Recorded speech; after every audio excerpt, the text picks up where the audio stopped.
Shem Angel 52, Imamia. Hello everyone.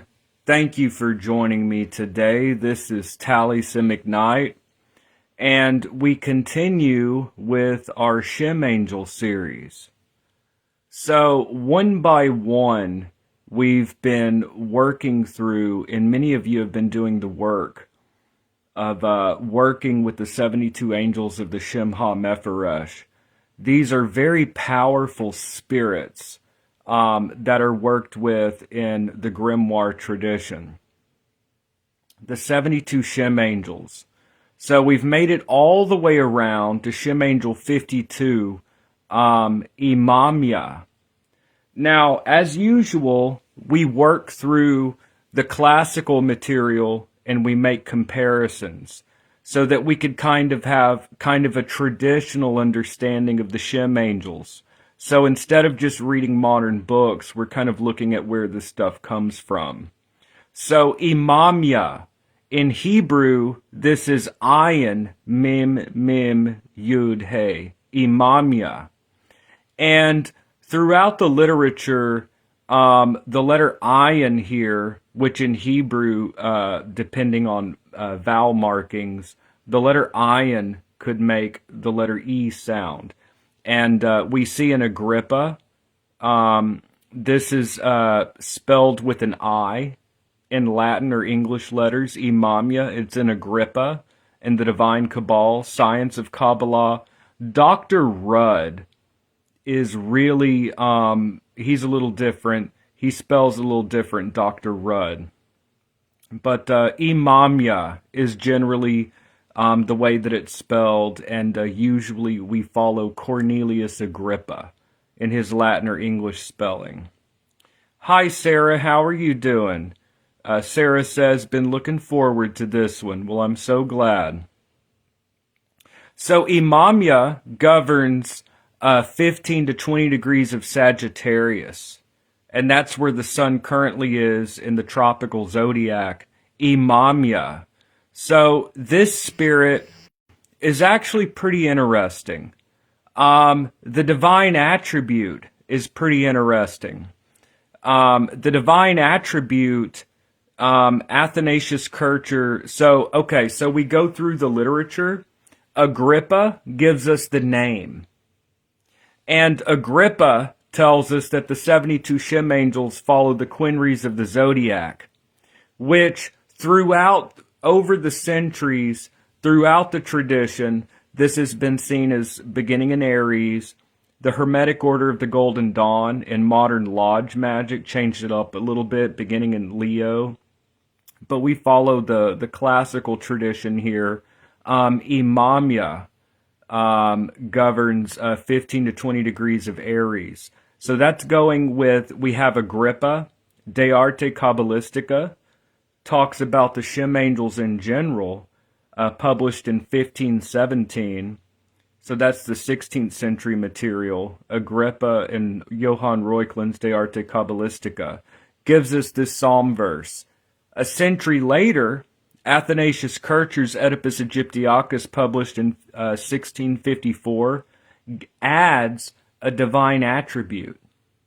The divine attribute of Imamia, given in Oedipus Aegyptiacus, it's a little strange. It takes a little bit thinking and kind of contemplating, what does this divine attribute mean? So all 72 Shem angels have a quality of the divine that they embody.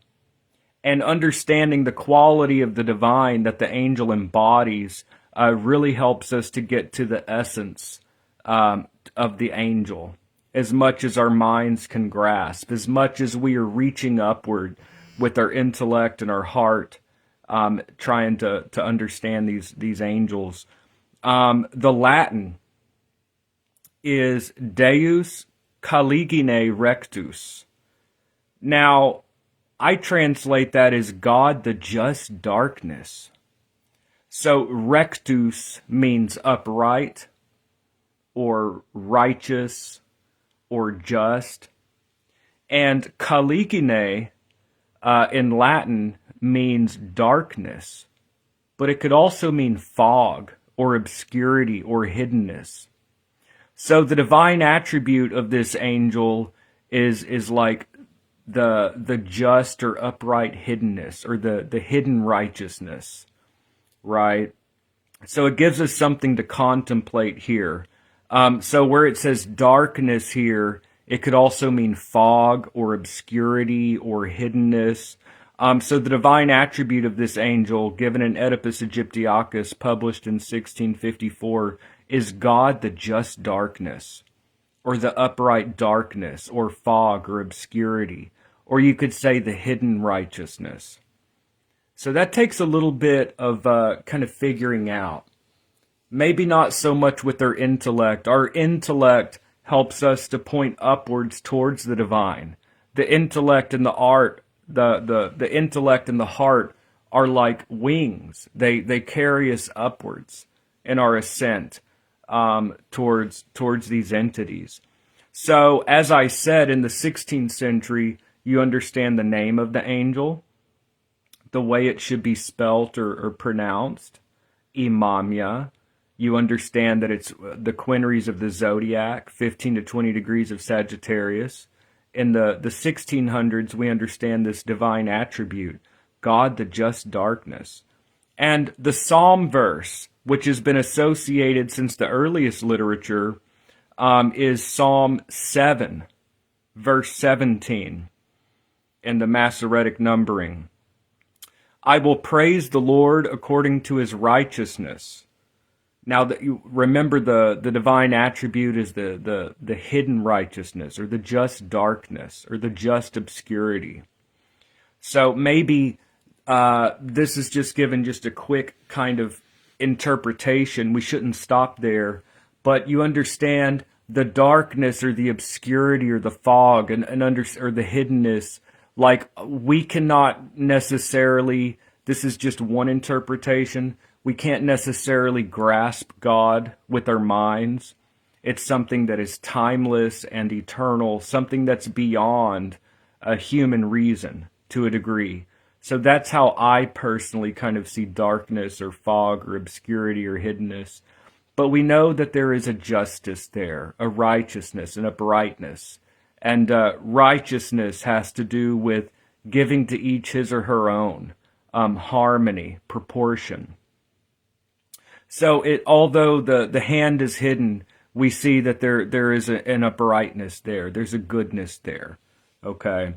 So the Psalm verse is, I will praise the Lord according to his righteousness, and will sing praise to the name of the Lord Most High. So you get this idea of Lord Most High. That's an exaltation, like something that's hard for our minds to reach up to. To us, it is a darkness. It's a hiddenness, right? I will praise the Lord according to his righteousness, and will sing praise to his name, the name of the Lord Most High. So that's kind of where things stop a little bit, you know. Like Dr. Rudd worked with the angels as thwarting angels for his system. And then you have Lazare Lenain. Very late in the game, in the 19th century, the 1800s, I take Lazare Lenain with a grain of salt. A lot of these magician writers of the 1800s, in my view, they kind of break from the tradition a little bit in order to carry it on, which I don't think is necessary. But the offices are very widely used. So what does Lazare Lenain say about the office? So, from the science of the Kabbalah, La Science Kabbalistique, which comes from the 19th century, so this is from the 1800s, a little late in the game, but what does it say about the office? So, as you see, what I'm doing here is we are comparing the angel name across sources. We're looking everywhere that we could find over the centuries information on this angel. So that's what we do in these videos. That's what I do in my posts. We try to follow it through the centuries. We're in pretty modern times in the 1800s, but what does it say? This genius governs all journeys in general. So journeys, okay? He protects prisoners who have recourse to him and inspires them with the means to obtain their freedom. So a freedom from bondage, a freedom from imprisonment, and it has to do with journeys, movement. Now, I try to be careful with watering things down or just coming up with, in a lazy way, what we think it might mean without really trying to understand it. You know, I think each person has their own approach. My approach is that these are external entities that the mind can only get you so far, right? It's like a kickstart. The mind and the intellect and contemplating the angel and thinking of the office, these things just get us into contact. We're able to make the contact. But once we have a back and forth communication with the spirits, that will carry us the rest of the way. Okay? So even grimoires. What is a grimoire? A grimoire is a grammar of magic. It is not the end all of everything. A grimoire is a grammar of magic. It's the ABCs of magic. So like the Key of Solomon, as an example, just kind of gets you into contact with the spirits. So grimoires in general, they get you in contact with the spirits with the idea that the spirits will then begin instructing you. So it's like a kickstart, right? So that's why I kind of have an issue with people over-intellectualizing these things and thinking about them. Magic is something you do. It is an experiential type of knowledge. It's like swimming or having sex or eating food. You can read about what something food tastes like or the experience of swimming. You kind of have to do it. So anyways, kind of digressing here, but this is all just a kickstart. These videos are just a kickstart to get people to working with the angels, and then the angels will instruct. But having said all of that, and trying not to put too much of our own interpretation in it, this genius governs all journeys in general. He protects prisoners who have recourse to him and inspires them with the means to obtain their freedom. I personally would say that liberation from prison and bondage and being trapped, I would say in a situation as well, in journeys. So many of us feel kind of stuck in a situation, bound, imprisoned, right? So this angel is all about breaking our bonds, okay? So many of us feel trapped. We feel trapped in situations. We feel imprisoned. So I try not to be too liberal with my interpretations, but that's just my personal take. You know, not many of us are trying to just break out of jail. But that's how I take it. So anyways, this genius governs all, and I'm reading from the Science of the Kabbalah. It's my own interpretation of the La Science Kabbalistique of Lazare Lenain. This genius governs all journeys in general. He protects the prisoners who have recourse to him and inspires them with the means to obtain their freedom. So if you feel stuck in a situation, you feel trapped, you don't know where to turn, this angel is about breaking those bonds. He influences all those who seek the truth in good faith and come from their errors by a very sincere return to God. So I think a lot of us, we feel a little bit detached from the divine, a little separated. So this is about bridging that gulf. The person born, where it says person born under this influence, he's talking about birth angels. Now I think it's good to look at the degree of your sun at your birth, but I also think so many of you have started working with your birth angel based on the degree of the sun at your birth. That's why I carry chrysoprase around to connect with my birth angel Mitzrael. I also encourage people, like Lazare Lenain, he makes up those tables. The Kabbalistic tables, like the 20-minute cycle, it's not dogma. Okay, it's just what Lazare Lenain made up in the 1800s. What I recommend people to do, look at the degree of the sun at your birth, and also look at what degree is on the ascendant. What is rising in the east at your birth? So if you look at your natal charts and you want to work with the Shem angels as like birth angels, I recommend, which I've been talking about throughout these videos, the degree of the sun at your birth. Also look at what's on the ascendant. You may have a second angel there that's especially tied to you. Okay? Yes, the ruler of the ascendant is also important for that. You know, we're not going to go into like the Lord of the Ascendant. Where's the planet that governed the rising? I mean, you can, you know, but again, this is like to get a kickstart, you know, but ultimately people can do what they want. So this genius governs all journeys in general. He protects prisoners who have recourse to him and inspires them with the means to obtain their freedom. He influences all those who seek the truth in good faith and come from their errors by a very sincere return to God. The person born under this influence, again he's talking about birth angels, will have a strong and vigorous temperament, will endure adversities with great patience and courage, will love work and carry out everything he or she wants with ease. So that is Imamia. So Imamia. In Hebrew, it's spelled Ayin, Mim, Mim, Yud, Hey. But for the most part, throughout the literature in Latin or English letters, it's I-M-A-M-I-A-H, Imamia. And finally, the Divine Cabal. And I'm quoting from Welcome Manuscript 3203, which is a Shem Angel grimoire for dream magic. It says, Imamia governs from the 6th of December, that's today.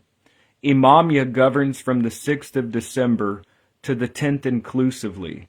The verse from whence is derived his name is the 18th verse of the 7th Psalm. That's using the Septuagint numbering. I will confess to the Lord according to his justice, and I will magnify his most high name.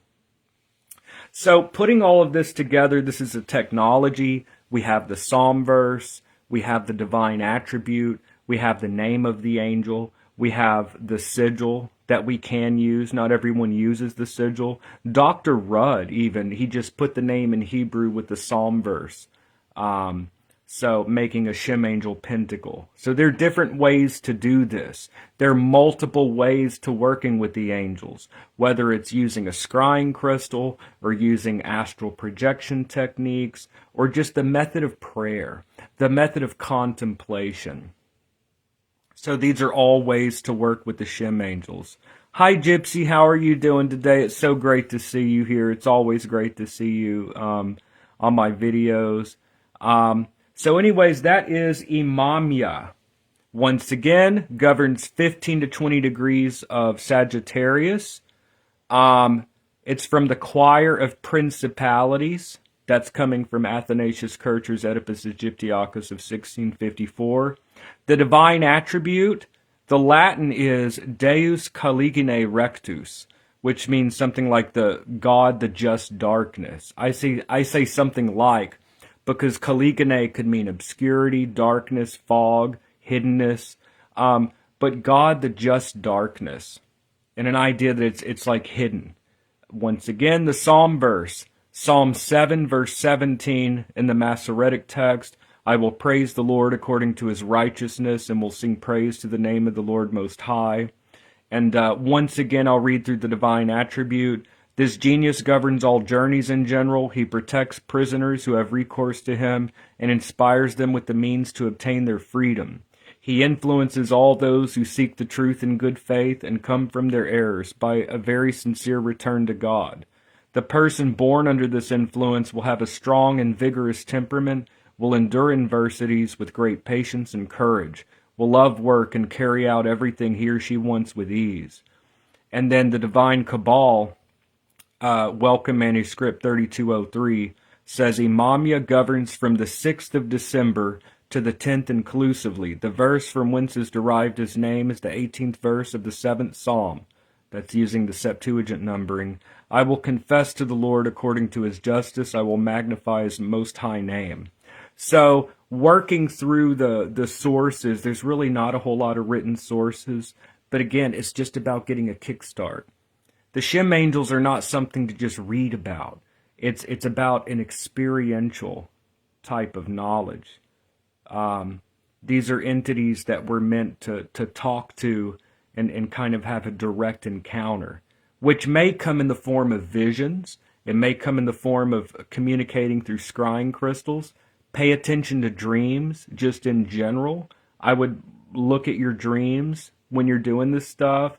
And then also, if you look at the three-world model of Agrippa, we're talking to the top of the rung. These are not astrological angels, even though they have astrological correlations, because this is the super celestial or the divine realm that reflects down in the astrological domain, which reflects down into the world of matter. And in the world of matter, sometimes the angels may speak through synchronicities, through events in your life, okay? So that's the Shem angel. Maybe you're not having a blinding vision, but pay attention to what's going on in your life, because they could also speak to you through events and material things, right? Because we live in a world of objects. So just those are just things to keep in mind with working with these angels. I'm glad you're doing okay, Gypsy. I'm so glad to see you here. That's awesome. I love seeing you here on my videos, Gypsy. I'm glad that you're doing great. So I mean, that is it. And on my post, which I put on the community section in YouTube, and I also posted on Facebook, I have all of this written down, and I also provide PDFs of my sources. So I have a PDF posted up in the links to the Oedipus Egyptiacus. It is in Latin, but that's a source that you have in the tables.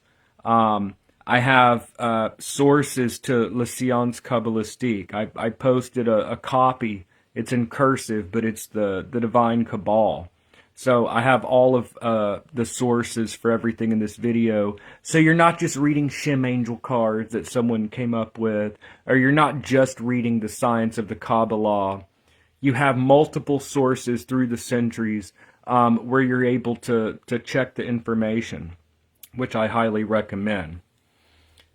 Hi, Jesse. How are you doing today? It's so great to see you here. You're very welcome, and thank you. All right, so that is it with this angel, and I'm going to have some more stuff coming out. So thank you so much for joining me, and I will see y'all in the next video. Thank you so much. I really appreciate it. All right, and work with the angel, y'all, and let me know how it goes, okay? So this is meant to be worked with, not just learned about or studied. It's like a map. You study the map, but it's different than the journey. So anyways, all right, thank you so much, everyone. I hope y'all have a great day, and I will see y'all in the next video. All right, have a great day, y'all.